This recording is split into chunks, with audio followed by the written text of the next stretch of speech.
Welcome to the Daily Chronological Bible.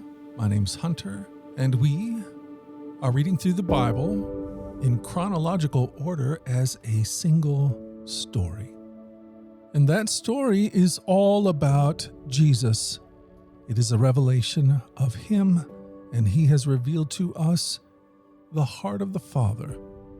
Today is April 27th. We're reading from the New Living Translation. This is the word of the Lord. Meanwhile, Joab was fighting against Rabbah, the capital of Ammon, and he captured the royal fortifications. Joab sent messengers to tell David, "I have fought against Rabbah and captured its water supply. Now bring the rest of the army and capture the city. Otherwise I will capture it and get credit for the victory."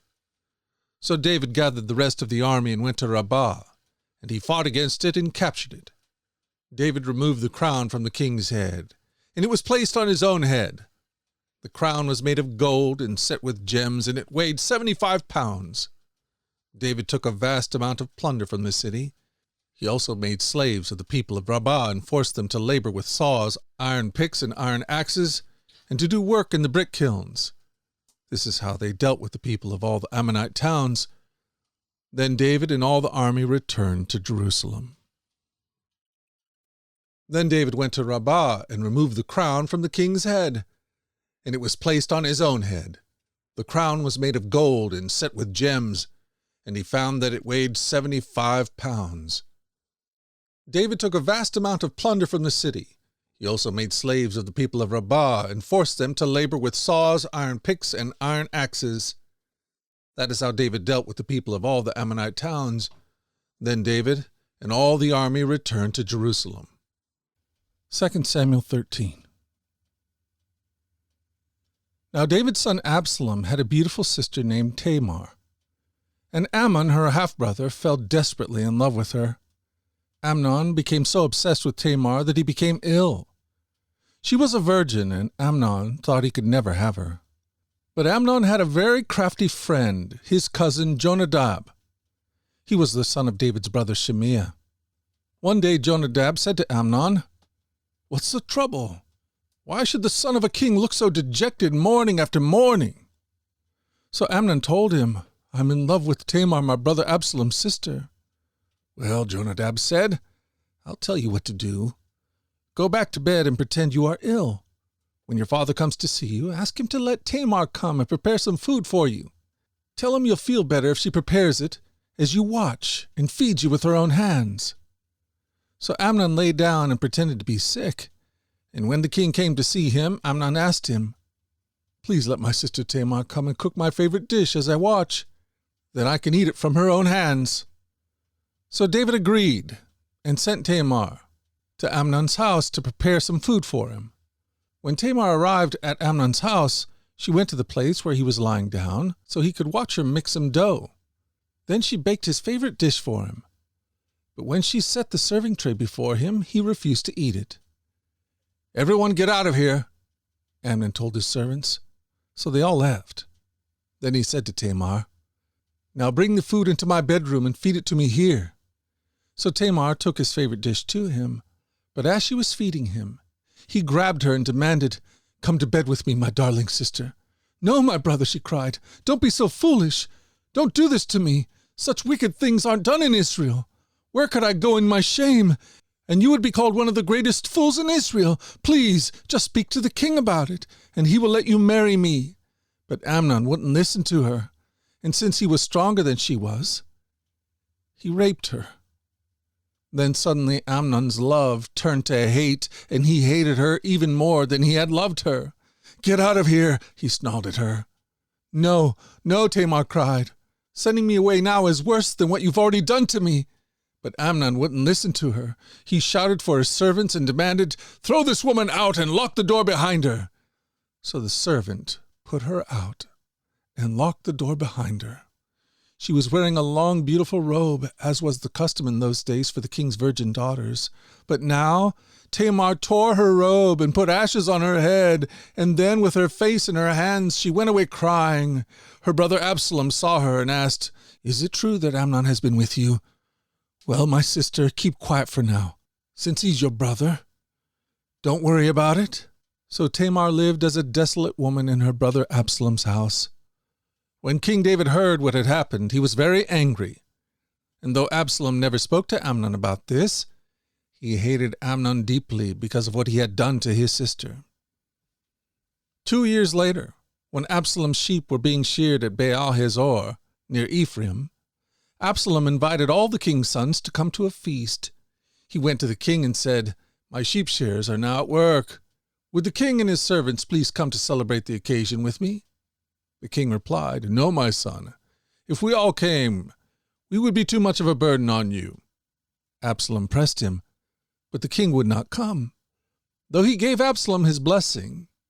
"Well then," Absalom said, "if you can't come, how about sending my brother Amnon with us?" "Why Amnon?" the king asked. But Absalom kept pressing the king until he finally agreed to let all his sons attend, including Amnon. So Absalom prepared a feast fit for a king. Absalom told his men, "Wait until Amnon gets drunk. Then at my signal, kill him. Don't be afraid. I'm the one who has given the command. Take courage and do it." So at Absalom's signal, they murdered Amnon. Then the other sons of the king jumped on their mules and fled. As they were on the way back to Jerusalem, this report reached David: "Absalom has killed all the king's sons. Not one is left alive." The king got up, tore his robe, and threw himself on the ground. His advisers tore their clothes in horror and sorrow. But just then Jonadab, the son of David's brother Shemaiah, arrived and said, "No, don't believe that all the king's sons have been killed. It was only Amnon. Absalom has been plotting this ever since Amnon raped his sister Tamar.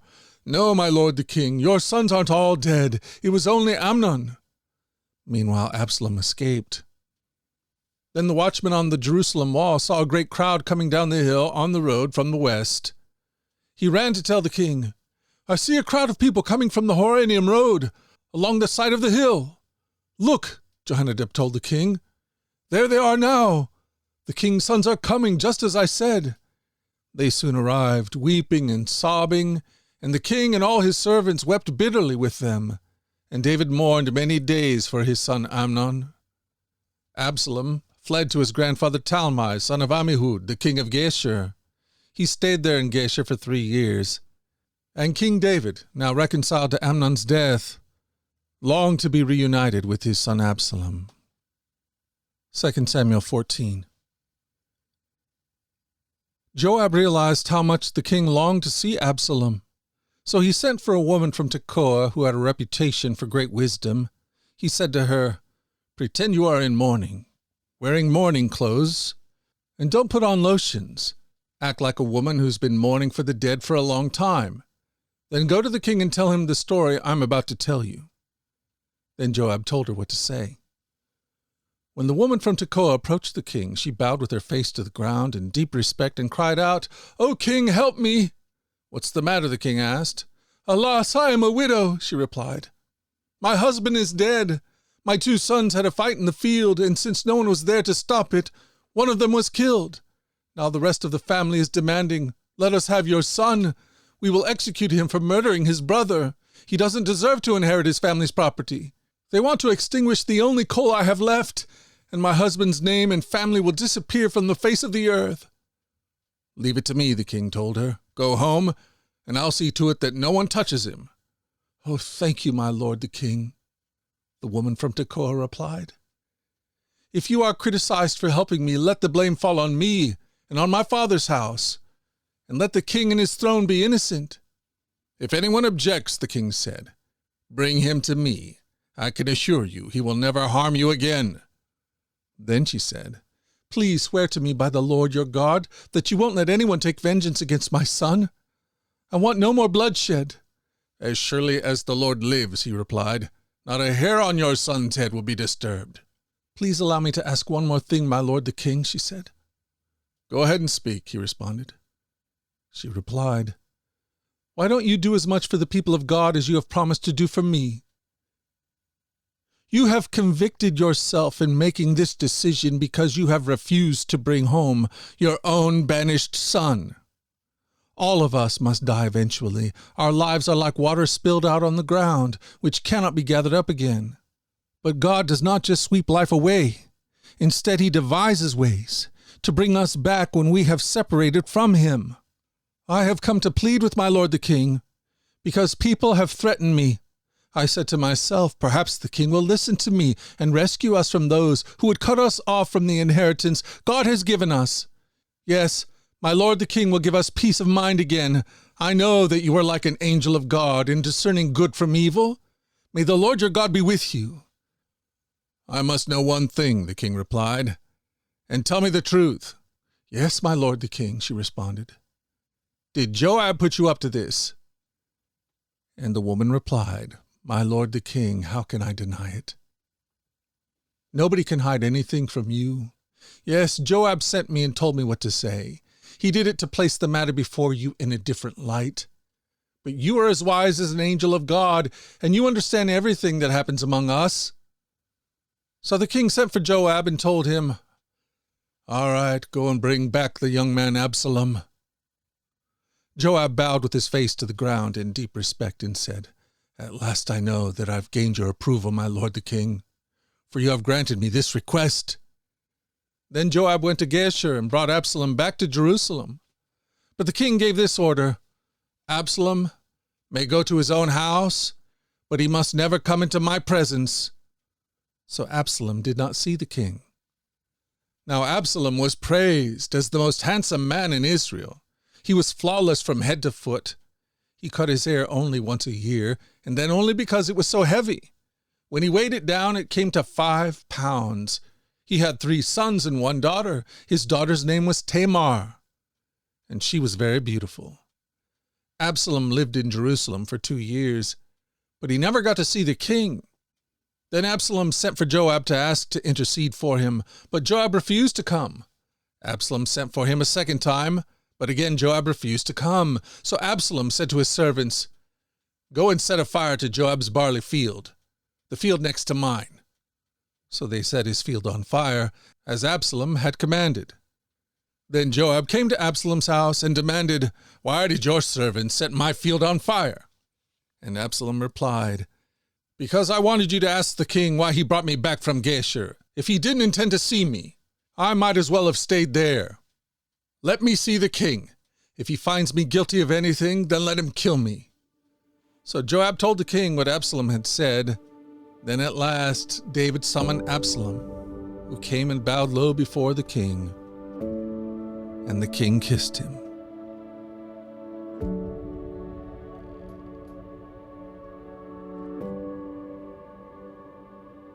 Thank you for joining us at the Daily Chronological Bible. You can find out more about our other podcasts at dailyradiobible.com, where people from all around the world come to join us in this journey through the Scriptures, where we allow the Scriptures to point us to the God who is love, the God revealed to us fully in Jesus. Again, that website is dailyradiobible.com. Until tomorrow, let's go forward in God's joy. Let's let His joy be our strength. And let us always remember this, that you are loved.